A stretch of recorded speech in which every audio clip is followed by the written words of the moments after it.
సీతాపురం అనే గ్రామంలో సూరమ్మ అని ఒక ఆవిడుండేది. ఆవిడికి ఒకే ఒక కొడుకు రఘు ఉండేవాడు. సూరమ్మ చిన్నప్పటి నుంచి ఎంతో కష్టపడి రఘుని పెంచి పెద్దవాడిని చేసింది. ఇప్పుడు రఘు పెద్దవాడై మంచి ఉద్యోగం చేసి బాగా సంపాదిస్తున్నాడు. ఒకరోజు రఘు వాళ్ళ అమ్మ దగ్గరకు వచ్చి, అమ్మ నేను పట్నం వెళ్ళాల్సి వచ్చింది, నాకు సెలవులు కూడా అయిపోయాయి కదా, నేను వీలైనంత త్వరగా మళ్ళీ వచ్చి మిమ్మల్ని అందరినీ పట్నం తీసుకెళ్తాను, అంతవరకు నువ్వు కమల పిల్లలు జాగ్రత్తగా ఉండండి అని చెప్పి రఘు పట్నం వెళ్ళడానికి బయలుదేరతాడు. రఘు చెప్పిందంతా విన్నటువంటి సూరమ్మకి చాలా కోపం వస్తుంది. తను అనుమతి లేకుండా తనే సొంత నిర్ణయాలు తీసుకుంటున్నాడన్న కోపంతో సూరమ్మ ఇలా ఆలోచిస్తూ ఇంటికి బయలుదేరుతుంది. వీడు పెళ్ళయ్యాక చాలా మారిపోయాడు, నా మాట నా అనుమతి లేకుండానే అన్నీ చేస్తున్నాడు, వీడు పూర్తిగా మారిపోయాడు, పైగా కమల కూడా నాకేమంత నచ్చలేదు, ఎలాగైనా సరే కమలను దూరం చేసి నా కొడుక్కి మంచి భార్యను తీసుకొచ్చి మళ్ళీ పెళ్లి చేయాలి అని ఆలోచించుకుంటూ ఇంటికి వెళ్తుంటుంది సూరమ్మ. ఇంటికి వెళ్ళినటువంటి సూరమ్మ తన కోడల్ని, కమలా కమలా ఎక్కడ చచ్చావే, తిని పడుకున్నావా ఏంటి, ఇంట్లో పనంతా అయ్యిందా లేదా అని కమల పైన కేకలేస్తుంది. అయ్యయ్యో లేదత్తా, ఇప్పుడే ఇంట్లో పనులన్నీ చక్కబెట్టేసి చింటూ బడికెళ్ళాడు కదా, వెళ్ళి చింటూని తీసుకురావడానికి బయలుదేరుతున్నాను అని కమల సూరమ్మతో చెప్తుంది. కానీ సూరమ్మ ఇవేవి పట్టించుకోకుండా కమల అంటే తనకిష్టం లేదు కాబట్టి తన కొడుకు పట్నం నుంచి వచ్చేలోపు కమలను ఎలాగైనా సరే దూరం చేయాలని ఆలోచిస్తుంది. ముందుగానే అనుకున్న విధంగానే తను కమలతో మాట్లాడుతూ ఉన్నట్టుండి కళ్ళు తిరిగి పడిపోయినట్టు నటిస్తుంది.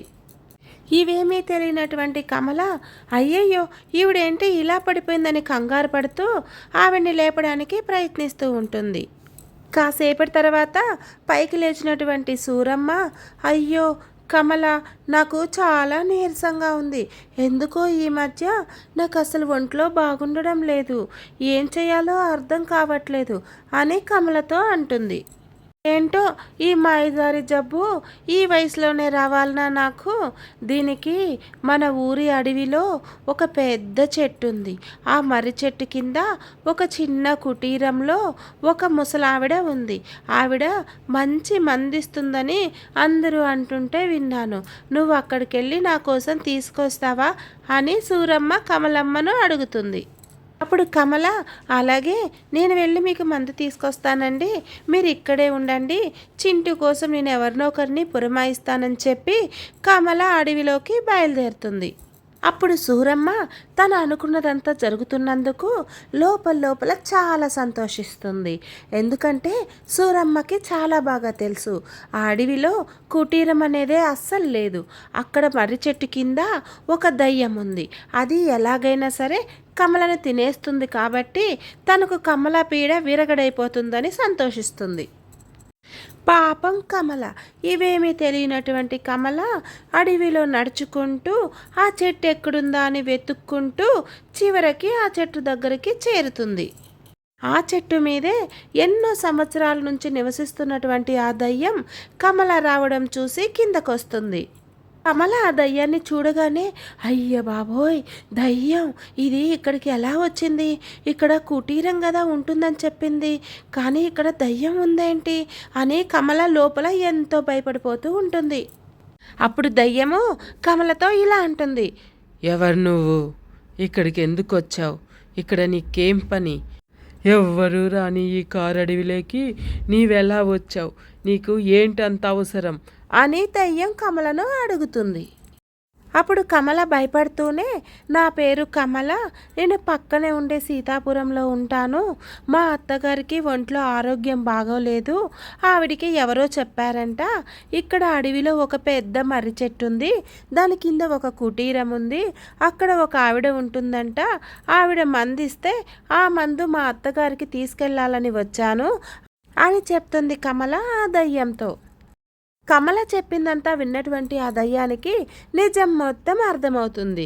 ఎందుకంటే ఈ చెట్టు కిందే కాదు, ఈ అడవిలో ఎక్కడా కూడా ఒక్క కుటీరం కూడా లేదు. కమల వాళ్ళ అత్త కమలకి అబద్ధం చెప్పి ఇక్కడికి పంపించిందని దయ్యానికి అర్థమవుతుంది. అందుకే దయ్యము కమలతో ఇలా అంటుంది, చూడు కమల, ఇక్కడ ఎలాంటి కుటీరం అనేది లేదు.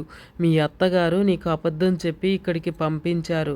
ఎందుకో వెళ్ళి నువ్వు తెలుసుకో అని దయ్యము కమలతో అంటుంది. ఎందుకంటే దయ్యానికి బాగా అర్థమైంది వాళ్ళ అత్తకి కమల అంటే ఇష్టం లేదని, తనను చంపడానికే ఇక్కడికి పంపించిందని.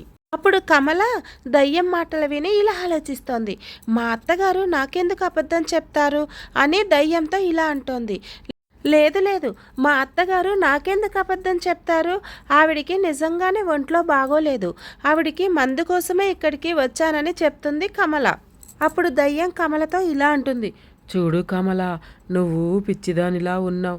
ఎవరైనా సరే ఒక ముసలావిడ ఇంత అడవిలో ఒంటరిగా ఒక కుటీరంలో ఉంటుందా? మీ అత్తగారు కావాలనే ఇక్కడికి పంపించారు. ఎందుకంటే ఆవిడికి తెలుసు ఇక్కడ నేనుంటానని. నేను నిన్ను చంపుకు తినాలనే ఆవిడ ఇక్కడికి పంపించింది. కాబట్టి నువ్వు ఇక్కడి నుంచి వెళ్ళిపో. ఎందుకంటే నేను కూడా ఇలాంటి అత్త చేతిలోనే మోసపోయి చనిపోయాను. నువ్వు నాలాగా కాకూడదు, వెళ్ళిపో అని చెప్తుంది దయ్యం. ఈ మాటలు విన్నటువంటి కమల కాసేపు ఆలోచిస్తుంది. ఈవిడ చెప్తుంది నిజమే కదా, మా అత్తగారు నన్ను ఇక్కడికి ఎందుకు పంపించారు అని ఆలోచిస్తూ దయ్యంతో ఇలా అంటోంది. మీరన్నది నిజమే, ఇప్పుడు ఆలోచిస్తుంటే నాకు అలాగే ఉంది. మా అత్తగారికి నన్ను చేసుకోవడం ఏమాత్రమూ ఇష్టం లేదు. నేనేమీ చదువుకోలేదని, నేను చాలా పేద కుటుంబం నుంచి వచ్చానని మా అత్తగారికి నేనంటే అసలు ఇష్టం లేదు. నన్ను అడ్డు తొలగించుకోవాలని నన్ను చంపడానికి ఇంత దూరం పంపించారు. నాకు ఇప్పుడే అర్థమవుతోంది. ఇప్పుడు నేను ఇంటికి వెళ్తే తిరిగి మళ్ళీ ఇలాంటిదే ఏదో ఒక ప్రయత్నం చేస్తారు కదా అని కమల దయ్యంతో అంటుంది. అప్పుడు దయ్యం కాస్త ఆలోచించి, అవును, నువ్వు చెప్పేది కూడా నిజమే. సరే, అయితే నీ సమస్యను నేనే పూర్తిగా పరిష్కరిస్తాను అని దయ్యం కమలతో అంటుంది. దయ్యం కమల సమస్యను ఏ విధంగా పరిష్కరించింది అనేది నెక్స్ట్ వీడియోలో చూద్దాం. Please subscribe my channel. నా ఛానల్ని లైక్ చేసి షేర్ చేయండి. అలాగే ఇంకా మంచి మంచి వీడియోలు చేయడానికి ప్రయత్నిస్తాను.